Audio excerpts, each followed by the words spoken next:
In this episode of the Leaders Kitbag, I'm continuing with the theme of looking at how we as individuals, as leaders, can manage our own energy levels and stay motivated. And in this particular episode, I'm going to be exploring the topic of strategic recovery. Hey, I'm Ben Morton. I'm a leadership trainer, an executive coach and keynote speaker. And everything I do is based upon the core belief that our job as a leader is to look after, support and develop the people that we've got the privilege and responsibility to lead so that they can deliver the results we're accountable for. If this belief resonates with you and you need some support with leadership development, either for yourself, your team, or even your entire organisation, then do please get in touch, as I'd love to have a conversation with you. So, to today's episode of the Leaders Kitbag. First of all, I'm going to encourage you to pause and think about how you currently go about booking in holidays and deciding when to take a break. Because the reality is, for many of us, that process is largely driven by either the religious calendar that we follow ourselves or is most prevalent in our part of the world, or the academic calendar. So, for example, for myself living in the UK, many people I work with, their year and their approach to planning in rest breaks looks something like this. They get to Christmas and they take the mandated break when their office closes down for Christmas and New Year. Then come January the 2nd or 3rd, they hit the ground, an absolute sprint full of energy, fired up by New Year's resolutions, and go hard at it all the way through until Easter, which is actually quite a long burst. Then they might take a break, they come back off of that holiday, they sprint again through to the summer, at which point, especially if they've got kids, they'll likely take off 2 weeks to have a holiday with their family and then go back to work and sprint right the way through until Christmas, maybe taking the odd little break here and there.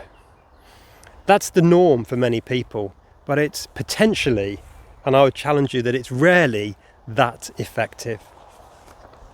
Instead, I think a much better approach is to take a very strategic approach to your rest and recovery. So back in 2001, Jim Loehr and Tony Schwartz wrote a Harvard Business Review article called The Making of the Corporate Athlete. And in that article, they compared an elite athlete to a senior business executive.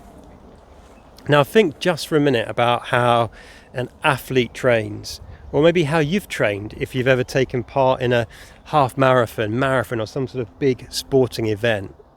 What we tend to do is increase the training load, next week we'll increase it again, next week we'll increase it again, then we pause and rest.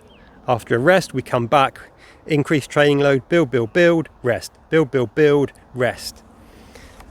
But that's not what we do in the business world, and an athlete is training for a particular event, whereas the corporate athlete, as Loehr and Schwartz pointed out, is expected to perform like 365 days a year, 52 weeks a year, and we don't take that very deliberate approach to planning in rest and recovery. So I encourage you to take a strategic approach to planning in your rest breaks. And here's how to do it. Step 1, just get yourself some sort of basic annual calendar or planner. Even create one yourself on Excel if you need to. Once you've done that, step 2 is to look at your business or work calendar. Most organisations are cyclical, so based on previous years, you can easily identify when the particularly busy periods are going to be. Month end, quarter end, is there a particular conference season, a particular quarter in the year where you receive the most orders and you're the busiest in terms of operations, or when the most sales pressure comes on. So mark all of those particularly busy periods in the work calendar onto your 12-month planner. Once you've done that, step 3, mark on all of the important activities in your personal and family life. If you are training for any sporting events, get them on there. If you've got kids at school at exam age, then mark those on the calendar so you can see when there might be some busyness, pressure or stress on the home front that you can plan around.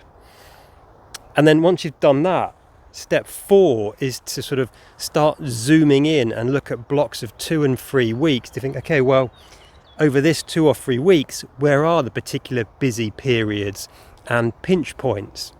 And based on all of that, you can then start to strategically look at, when do I need to book in some time off to take a break so I can consistently manage my energy and motivation and perform to the standard I'm expected to perform at and the standard I want to perform at.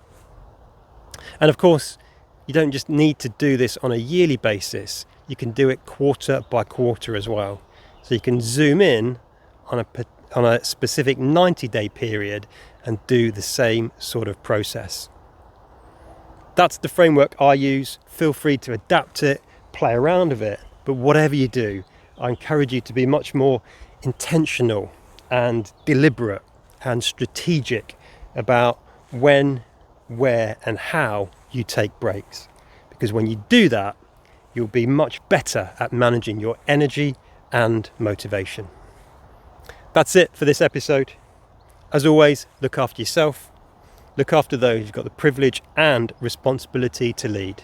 And until next time, lead on.